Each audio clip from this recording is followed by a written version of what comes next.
Conservative media done right. You're listening to the SHR Media Network.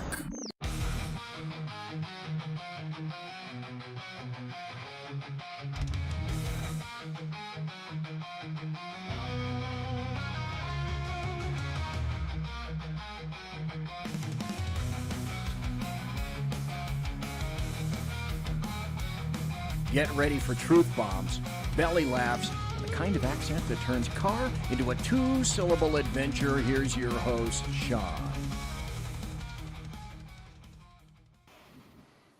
Good evening, ladies and gentlemen. It is the September the 10th, 2025. Please join me in a moment of silence for Charlie Kirk and his family.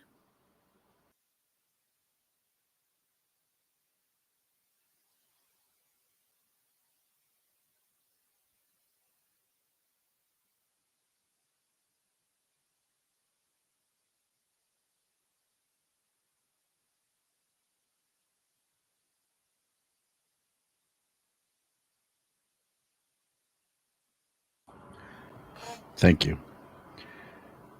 Today, while in Orem, Utah, at the Utah Valley University, Turning Point USA founder and host and commentator and political activist and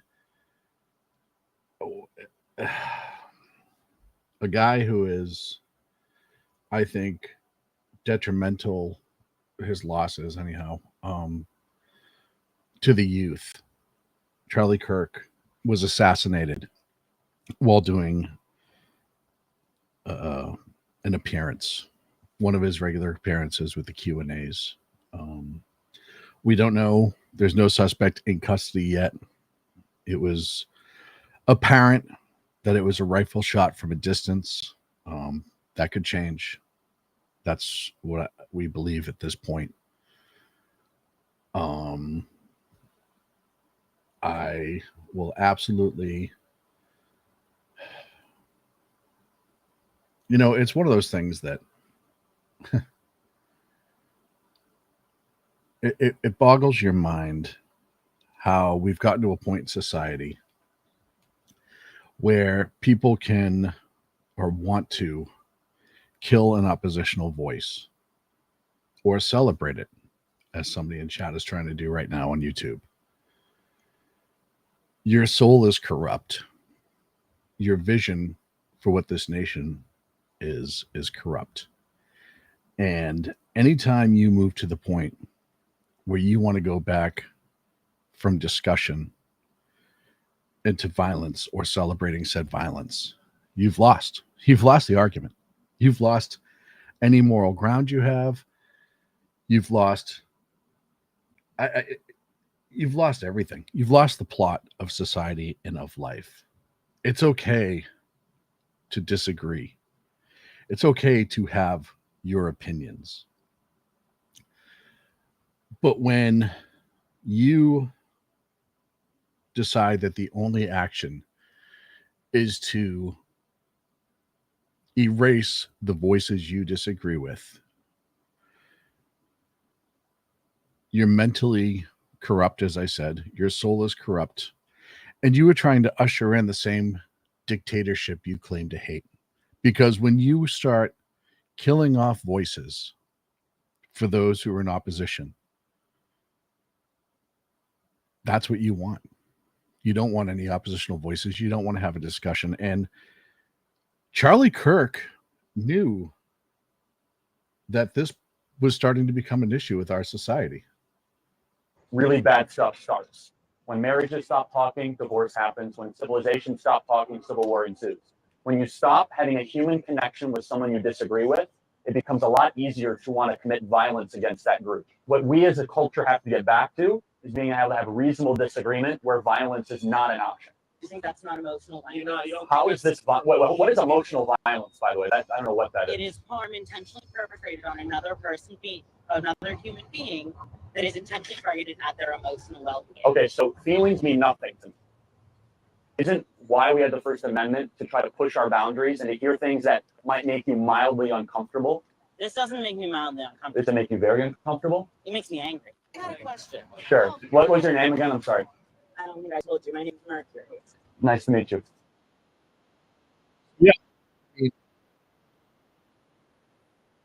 That ideology has been apparent that it's coming for a long time. And this isn't the first time that we've seen this, right? I mean, it goes all the way back to Steve Scalise and beyond that. And other times, Turning Point USA or conservative commentators and speakers and debaters have shown up to colleges where there's been violence. There's been protests that have led to violence. They've had to lock down. They've had to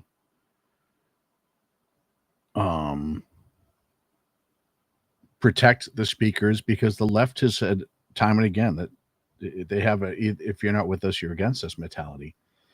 And that was shown today. And look, I don't know for sure that this was a leftist shooter. I just don't. But this sort of action, this sort of violence, this sort of disgusting behavior does not come unmotivated. His children and his wife were in attendance, and it was horrific. I will not replay it. I do not want to watch it again. It was obvious that it was fatal pretty quickly. And this is everything that's wrong in this country right now. And I'm not being dramatic when I say that. I was on social media tonight, all of them, hitting them all up. And the amount of youth in this country, conservatives, who were devastated over this because Charlie Kirk reached out to them. Charlie Kirk made them feel safe on their own campus. He'd come to these campuses where conservatives aren't allowed to speak out. You have all of these classes where they do nothing but shout down conservatism. They do nothing but call conservatives lunatics and Hitler and all the other stuff. And Charlie Kirk actually made them feel welcome on their own campus when their campuses didn't do that. He reached the youth who just years before didn't have a champion and were told that they were everything wrong with this country. Charlie Kirk reached them. And now that generation is going to be rightfully angry, unbelievably upset. And I'll tell you, if you are trying on the left, if you are ever trying to get a generation back to your side, this has failed you miserably. Go look at TikTok, go look at Facebook, go look at all the socials where that generation posts, and they're devastated. They're absolutely devastated, as we all should be. You know, I put a post out earlier on X, and I had it queued up to read again, but you know me, and you know that I don't always have everything right where I want it to be.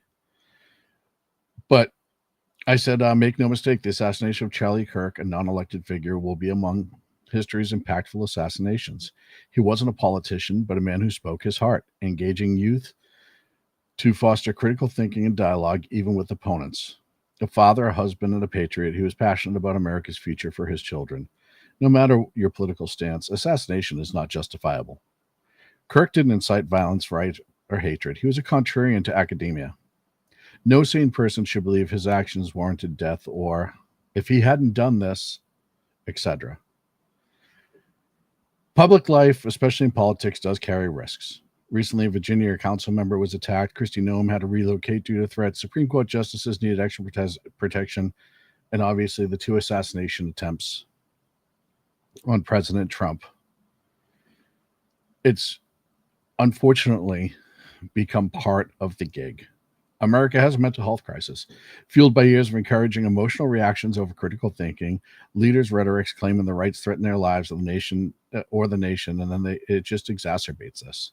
The country is at a crossroads, fighting for its soul.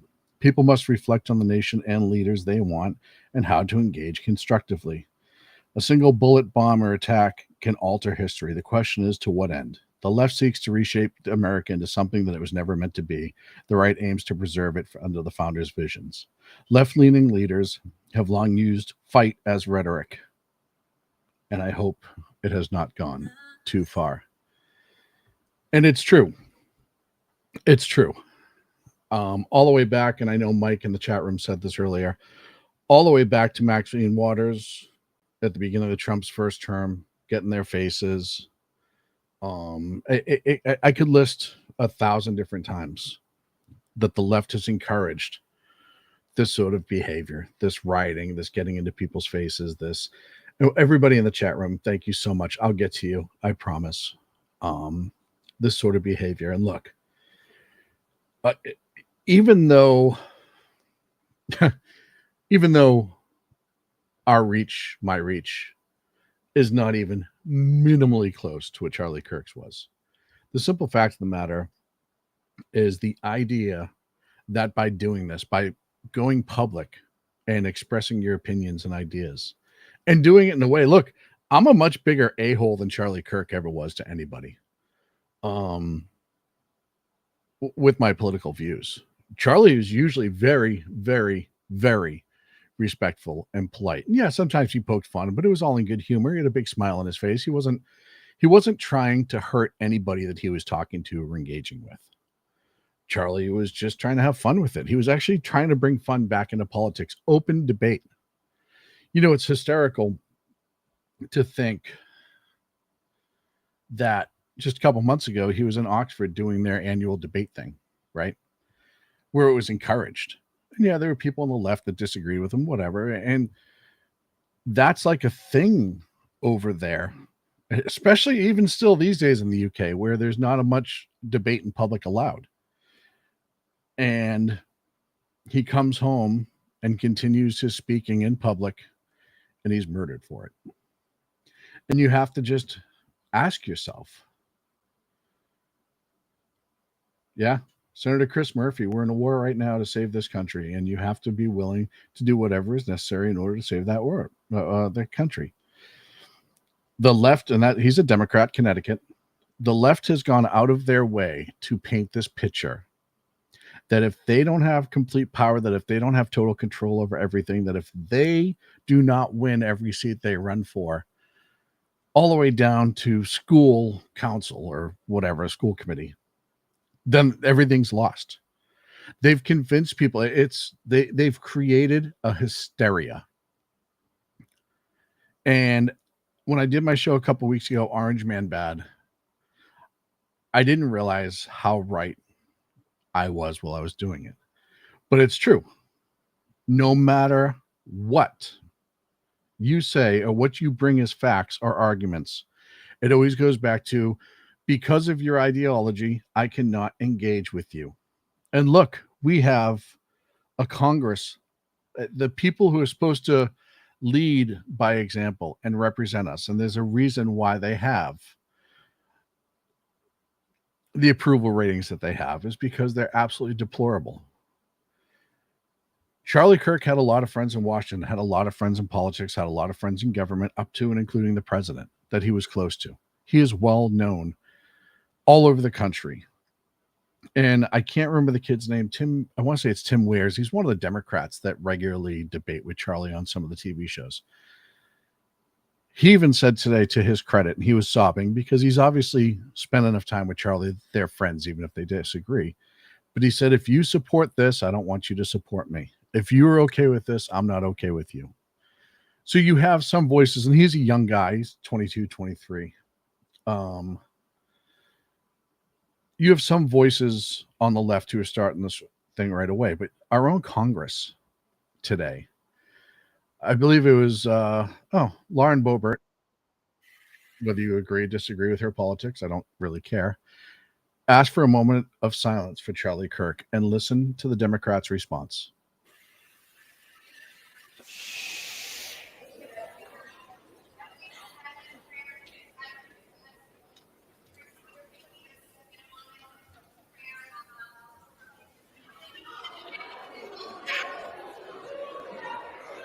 There were people shutting it down. let's wait a minute. The House will be in order. They had to gavel it. It was a simple moment of silence and a prayer request. Kiwi Lass, all the way over in New Zealand, sending a couple bucks. Thank you so much. Sending $5. I really appreciate it, Kiwi Lass. But this is our Congress. And a congressional member said, hey, can we have a moment of silence to somebody who is a name in politics, a name with our youth? And the people shouted it down. There were people in there who didn't think that was a good idea. And then I already showed this before I really wanted to, but I'll show it again. And then you get responses like this. People who are celebrating this. People who think that it's okay that somebody assassinated this 31-year-old father of two. And I watched, look, I didn't watch everything Charlie Kirk ever did. I enjoyed Charlie Kirk, but I wasn't like a follower. He wasn't, as I said earlier, he wasn't, I wasn't the Democratic that he was going for, the demographic. He was going for the youth. He was trying to get the youth involved and the youth understanding. He was incredibly spiritual. He was incredibly well-spoken. He wasn't a college, and that was one of the things that they used to go after him for was, he doesn't even have a college degree. And it's like, yeah, and he's 25 times smarter than most of the people that do. He was a very intelligent man. He was a great debater. Opinion doesn't always equal intelligence. There are plenty of people that I don't disagree with politically that are intelligent people, but their emotions get in the way. That's how I look at it. And that's a shame. But he wasn't a violent person. He wasn't anything like that. And some monster decided today in Orem, Utah, to kill him for his ideology. Now, it does go back to the adage of saying, if they can't beat you in your conversation, then they'll try to kill you. And that's exactly what happened. And it's a tragic day. It's a tragic day for the country. It is not just because of Charlie Kirk, but what Charlie Kirk embodied as far as free expression, freedom of speech, being able to say your part, actively engaging people who you disagree with, all of those things I said earlier. That's why it's a tragedy. That is why it is a tragedy. And look, nobody should die for their political opinions, ever. It just shouldn't happen. There are plenty of people whose decisions I absolutely hate, who I said that we should absolutely never, ever, they should never lose their place to have their opinion. And when I started podcasting, 14 years ago now, when we first started at Sackheads, this wasn't even, it wasn't even a concern.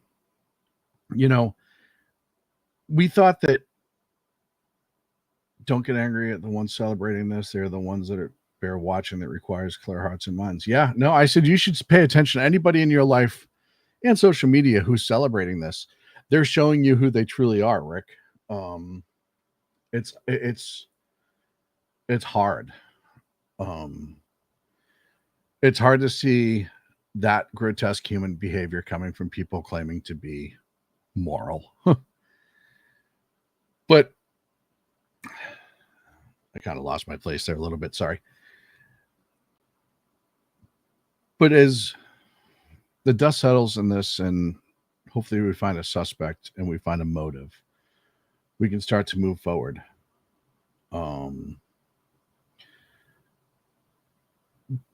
But this country's soul is starting to rot.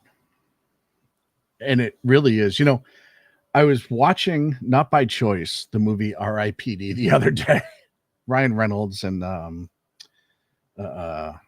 Jeff Bridges, which is a goofy kind of whatever movie. But one of the things that stuck out to me that I was thinking about today in that movie is every time what they called the deados, the people pretended to be alive that were dead because their souls were so rotten, would hang around somewhere. Everything around it would start to rot, the building, the lights, or whatever.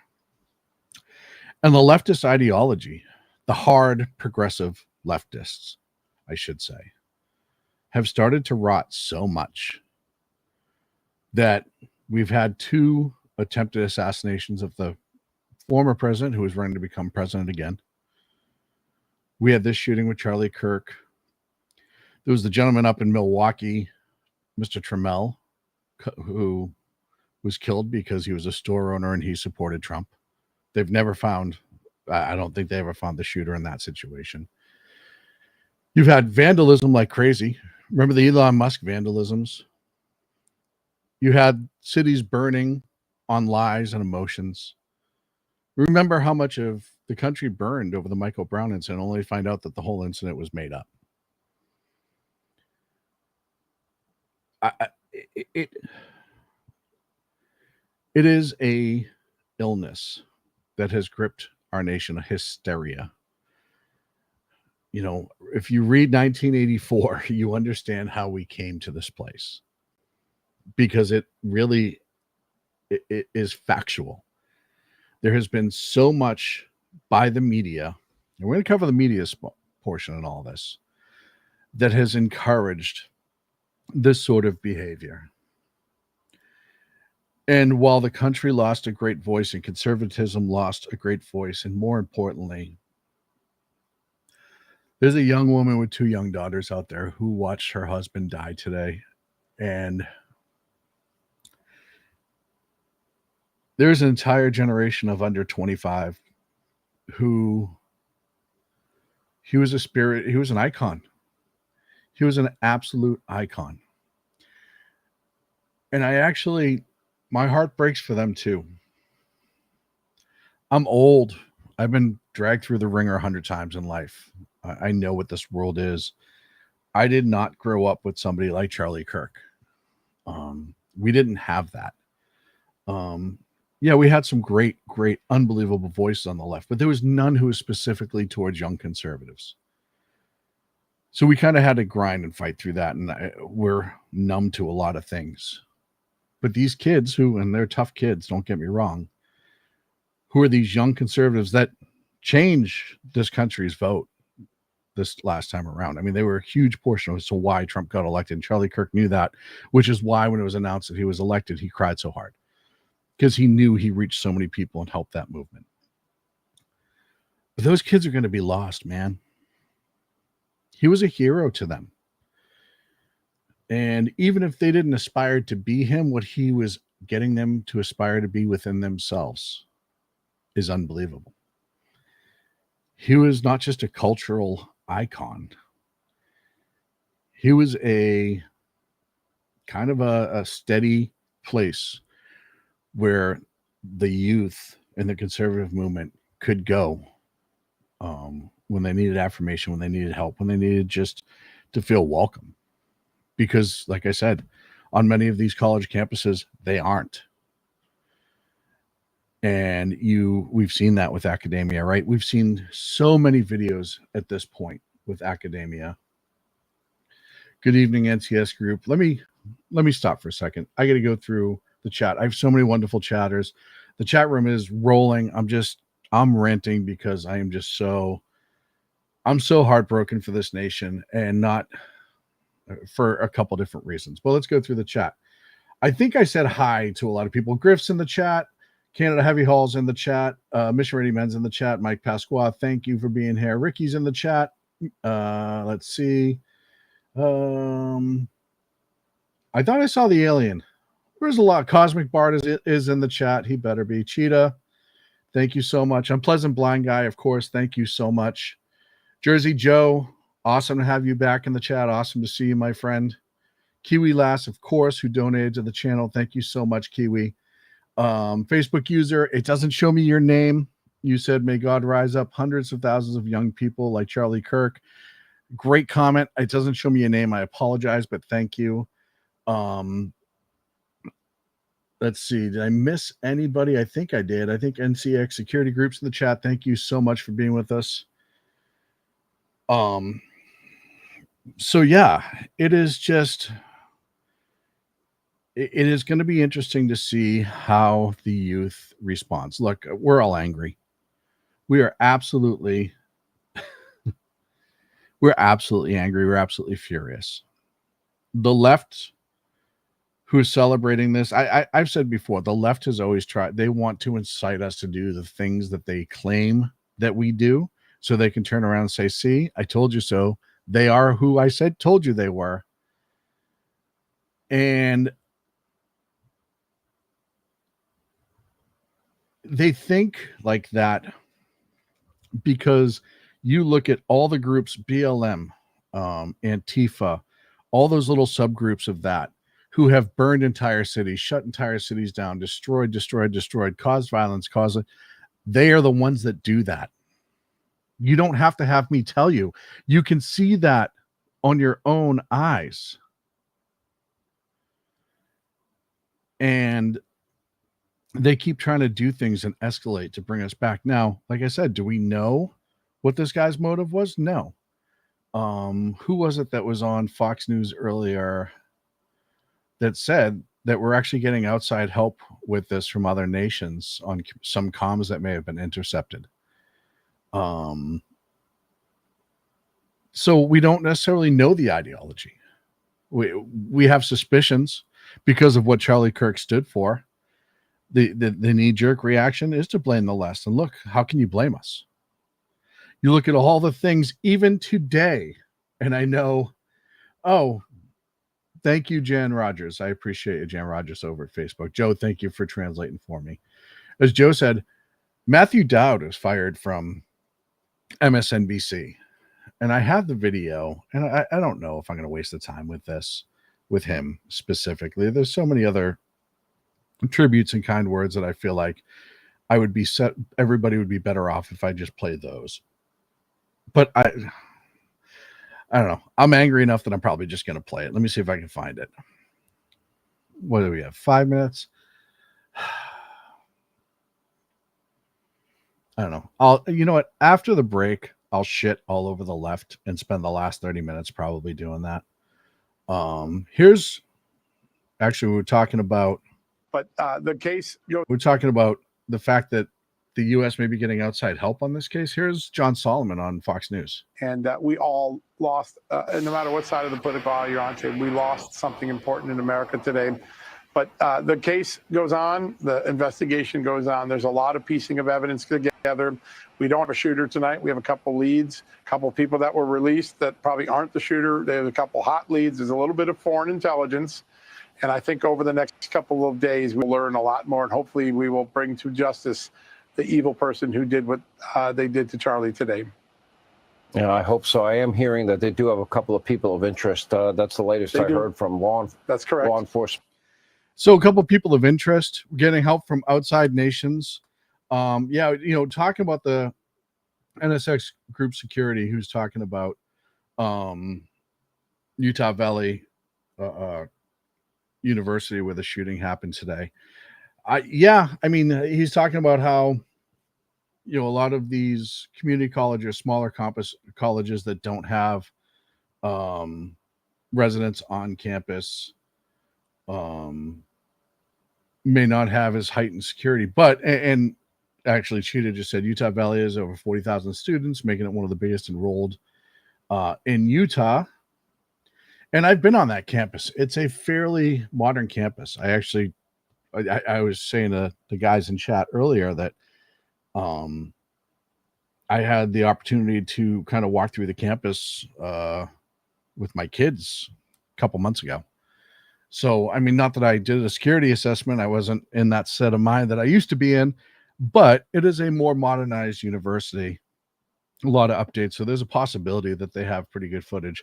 There's a lot of information going around. None of it is factual at this point. It's all speculation.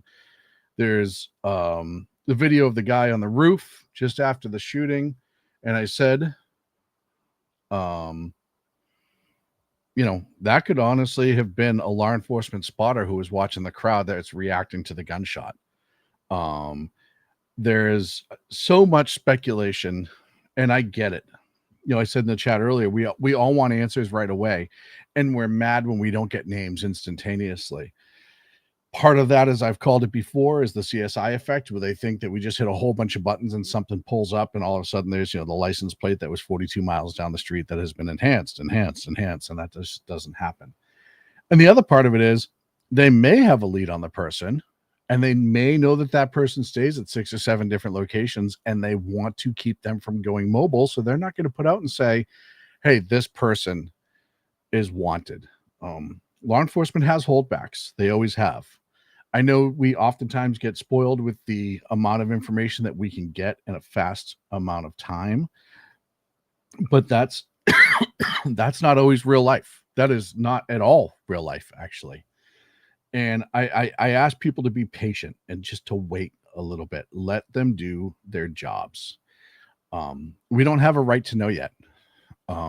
We have a right to know once the booking is announced publicly, really, or they come out with it.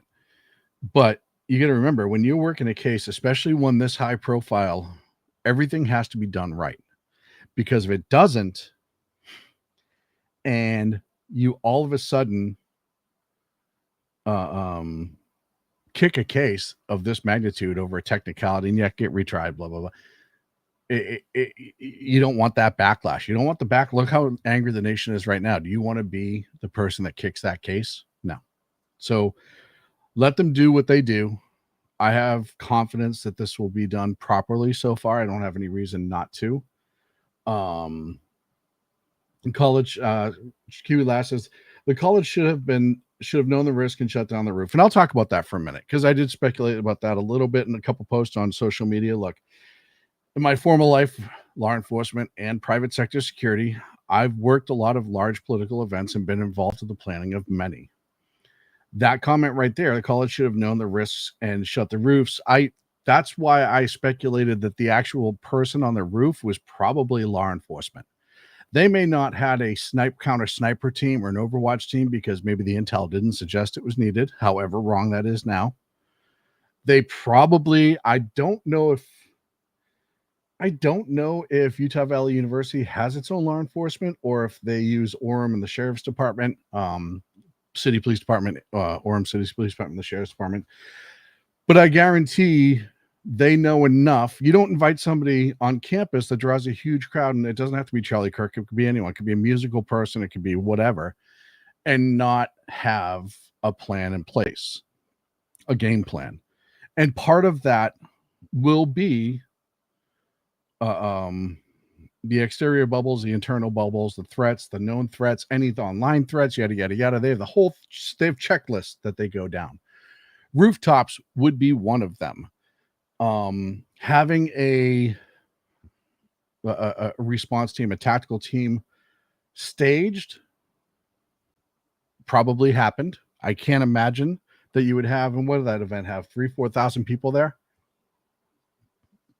There was a SWAT team staged. It doesn't matter who was speaking. That amount of people on campus for a special event in the world where we are in now, where we have active shooters way more than we care for.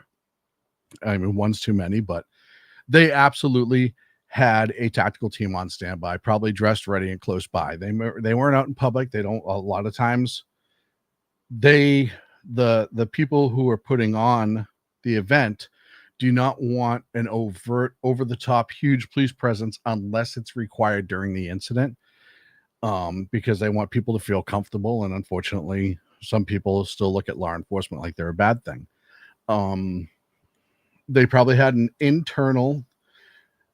Okay, so they do have a small campus police department. Yeah, and it's probably not a big campus police department. So, Orem there, Utah County Sheriff's Department were there.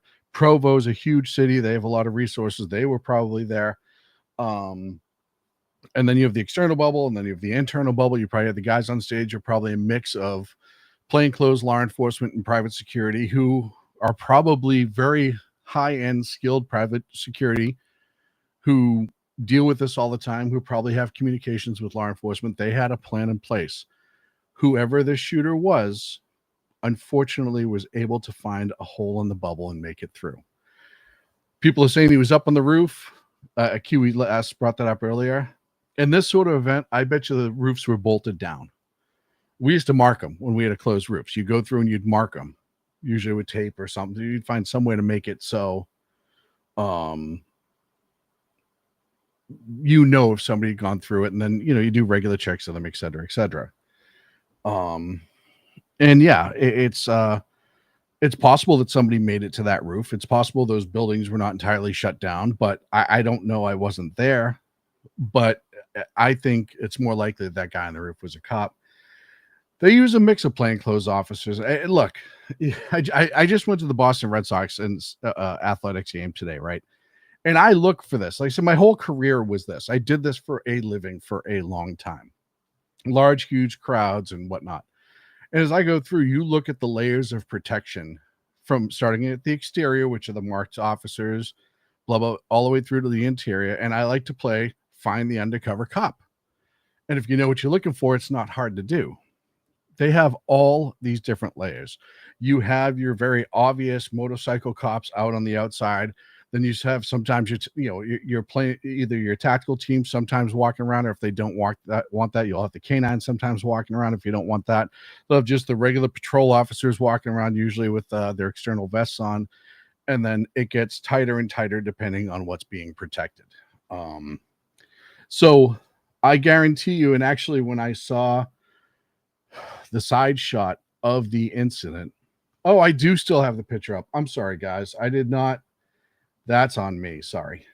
When I saw the side shot and you could see a couple guys that had guns and badges, and the internal team may not have those because they're going from public transportation and airlines, and depending on where they're going, they may need to have a license. So they usually probably have non-lethal and probably have vests and stuff like that on. But you could see a couple guys that had guns and handcuffs and badges, and those were probably cops. So, but all this is speculation. To go in a little bit of who Charlie Kirk was, because I kind of went off on a tangent there, which I knew was going to happen at least a couple times tonight. He was born in 1993, started Turning Point USA in 2012 at the age of 18. He founded Turning Point Action, Turning Point Faith, host of the Charlie Kirk Show. He's a father of two, married to Erica. And as I said before, he is a huge central figure for the youth in this country. So they had an outpouring, and I was happy to see how many people spoke about this. And if you go on social media, I mean, RFK, the president, I am filled with grief. To my great fellow Americans, I am filled with grief and anger at the heinous assassination of Charlie Kirk on a college campus in Utah. Charlie inspired millions, and tonight, all who knew him and loved him are united in shock and horror. Charlie was a patriot who devoted his life to the cause of open debate and the country that he loved so much, the United States of America. He fought for liberty, democracy, justice, and the American people. He's a martyr for truth and freedom, and there's never been anyone who was so respected by youth. Charlie was also a man of deep, deep faith, and we take comfort in the knowledge that he is now at peace with God in heaven. Our prayers are with his wife, Erica, the two young, beloved children, and his entire family, who he loved more than anything in the world. We ask God to watch over them in this terrible hour of heartache and pain. This is a dark moment for America. Charlie Kirk traveled the nation, joyfully engaging with everyone interested in good faith debate. His mission was to bring young people into the political process, which he did better than anybody ever, to share his love of country and to spread the simple words of common sense. On campuses nationwide, he championed his ideas with courage, logic, humor, and grace. It's a long past time for all Americans and the media to confront the fact that violence and murder are the tragic consequence of demonizing those with whom you disagree day after day, year after year, in the most hateful and despicable way possible. For years, those on the radical left have compared wonderful Americans like Charlie to Nazis and the world's worst mass murderers and criminals. This kind of rhetoric is directly responsible for the terrorism that we're seeing in our country today, and it must stop right now. My administration will find each and every one of those who contributed to this atrocity and to other political violence, including the organizations that fund it and support it, as well as those who go after our judges, law enforcement officials, and everyone else who brings order to our country. From the attack on my life in Butler, Pennsylvania last year, which killed a husband and father, to the attacks on ICE agents, to the vicious murder of a healthcare executive in the streets of New York, to the shooting of House Majority Leader Steve Scalise and 3 others, radical left political violence has hurt too many innocent people and taken too many lives. Tonight, I ask all Americans to commit themselves to the American values for which Charlie Kirk lived and died, the values of free speech, citizenship, the rule of law, and the patriotic devotion and love of God. Charlie was the best of America, and the monster who attacked him was attacking our whole country. An assassin tried to silence him with a bullet, but he failed, because together we will ensure that his voice, his message, and his legacy will live on for countless generations to come. Today, because of this heinous act, Charlie's voice has become bigger and grander than ever before, and it's not even close. May God bless his memory. May God watch over his family. And may God bless the United States of America. So was President Trump earlier today talking about, obviously, the assassination of Charlie Kirk. And now let's see how, and this one didn't get a lot of play, but I actually thought it was unbelievably sweet. Melania Trump posted, Charlie's children will be raised with the stories instead of memories, photographs instead of laughter, and silence with their father's voice that should have been echoed. That part's not sweet. Charlie's life should be served as a symbolic reminder that compassionate awareness elevates family, love, and joy in country. I don't know. I thought that was just short, concise, but very sweet. So the political fallout.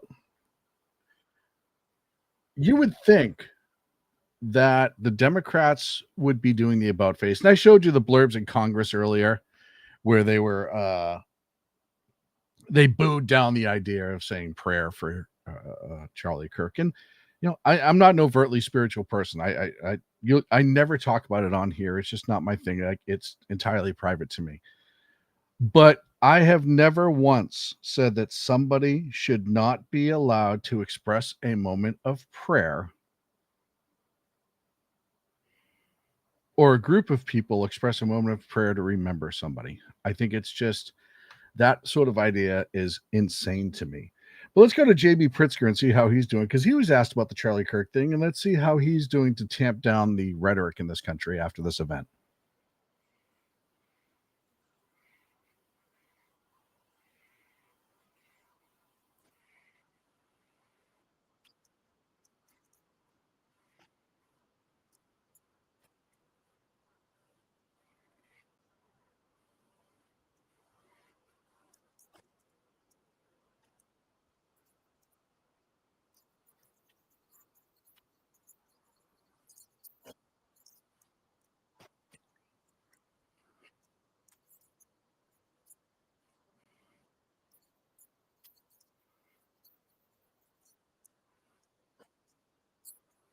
No sound, I'm being told, huh?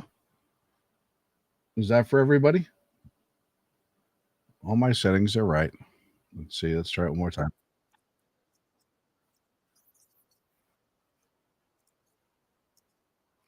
He should have stopped right there. JB Pritzker turned around and said, hey, this violence has to stop.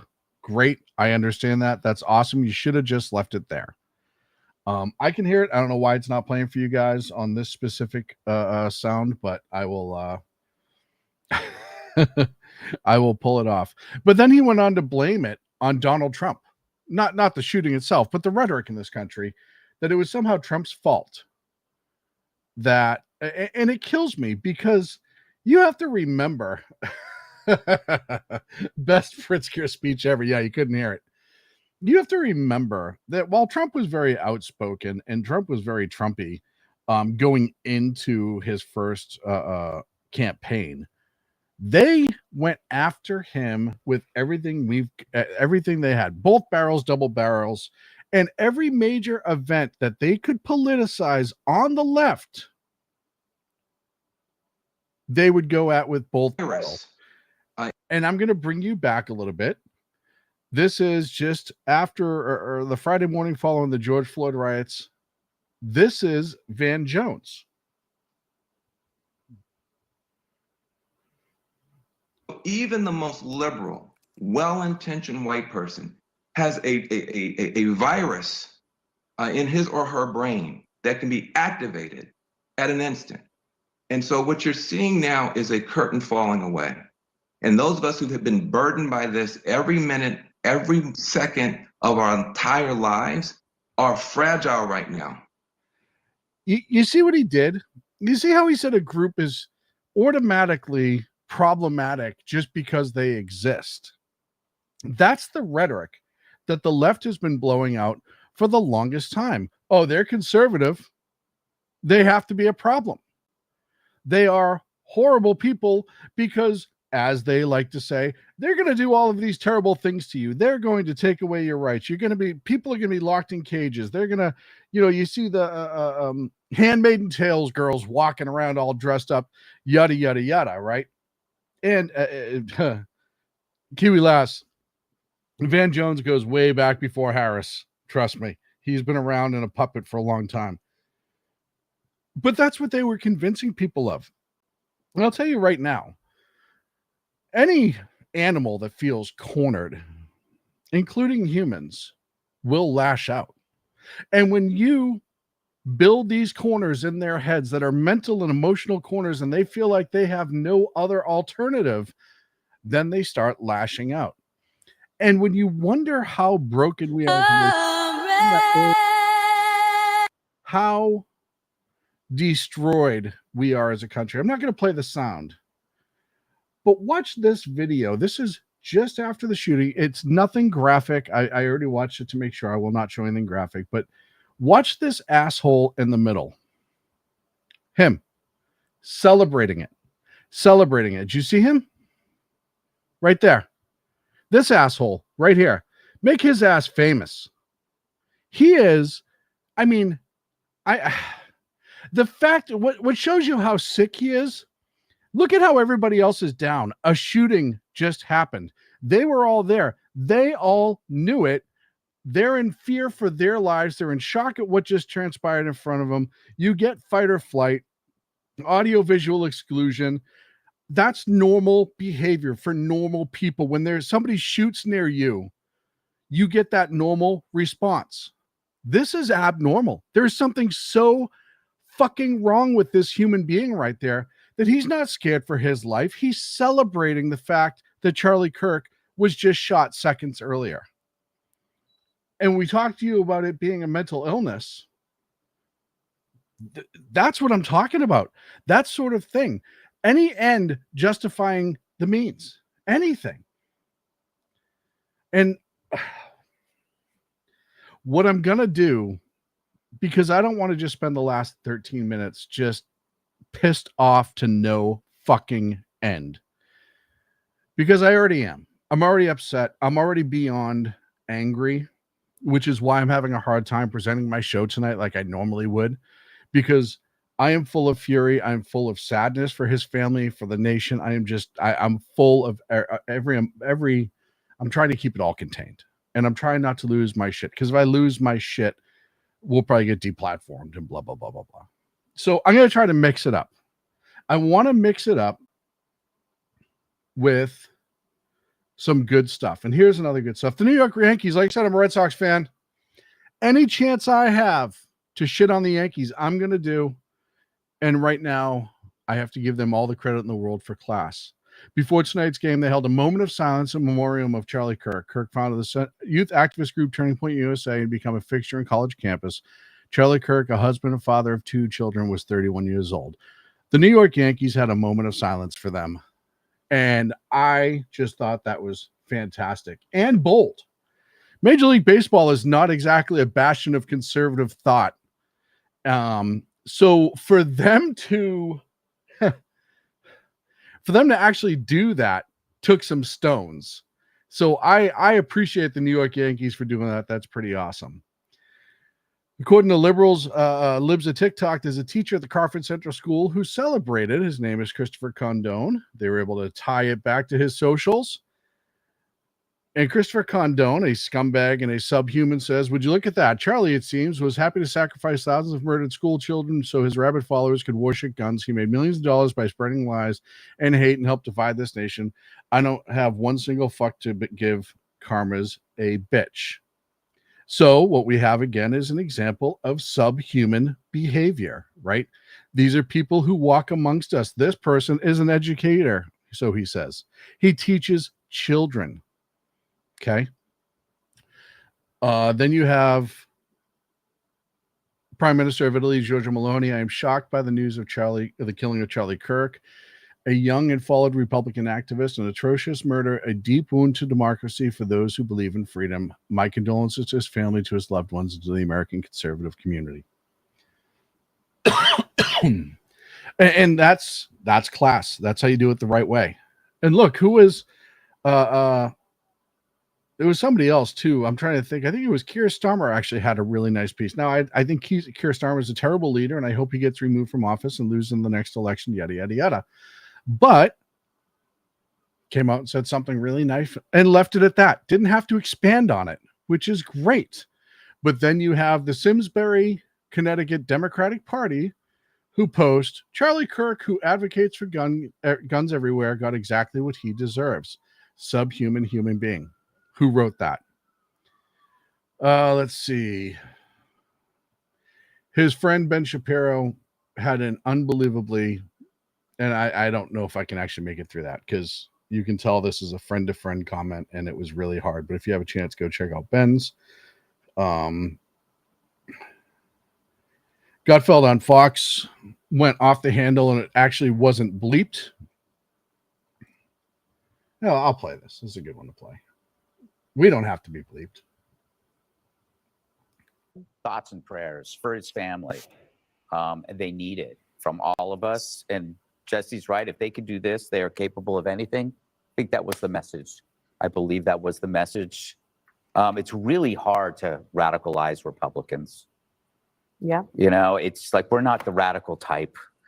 But if you thought that you were going to shut a movement down, you're going to get a rude awakening. You woke us the fuck up. And we will. Yeah. I love them all. Like poor Dana Perino with the But look, he said a very valid point there that I think is super important. You can't radicalize Republicans, and by and large, he's right. Politically, it's hard to radicalize us. There are some conservatives that have done some horrible things, absolutely, but not like it is to this extent. Not like it's happening all the time. We're hard to radicalize because we're comfortable in our ideals. We're comfortable with who we are and what we are. We don't have to prove it per se. We don't have to do this big over-the-top thing to try to get the country to change because we already have the country we want for the most part. Yeah, we want to change some things back to the way they should be, and we've lost some things that we shouldn't have lost in this country.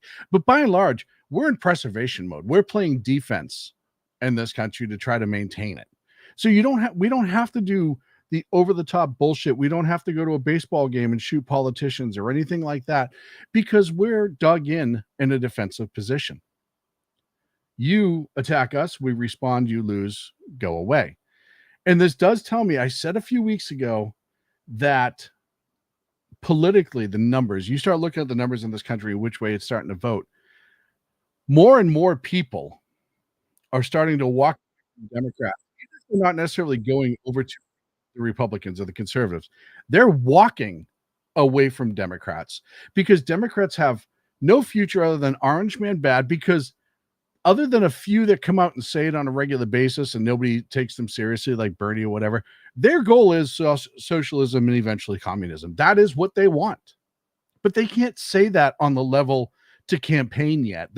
They tried to get the country there. And I'll tell you right now, under Obama and even under Biden, I thought we were getting closer to the point where they could just turn around and say, yeah, we're here for socialism now, right? And be honest about it. And you see it, as I said Monday night, the quote from Senator Kennedy, 63% of Democrats are okay with socialism because academia has programmed them to be that way.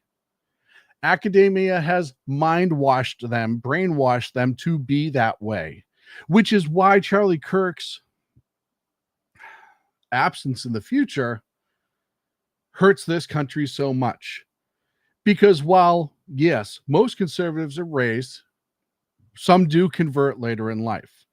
And if by Charlie Kirk going on campus in front of thousands of people, if he changes 10 or 12 minds and makes people start critically thinking and go, oh, wait, maybe it is all bullshit. And that spreads and that continues. And which is what makes this tragedy even worse. Like I said, my heart is breaking for, yes, his family, yes, the country, but for that youth movement, because he was a legend among them. Scott Jennings on CNN had a unbelievably caring statement too. This was it. With you, I am in utter disbelief at this. I sat in this room last summer, the night they shot the president, and now they shot Charlie. And I'm not sure it's safe to be an outspoken conservative walking around in America right now. Yep. And there's a lot of people out there who are in absolute shock and are horrified by this. And I don't know what's going to happen other than to tell you that this nation is in desperate need of prayer and some kind of an intervention, because when you can't, I mean, what was Charlie doing?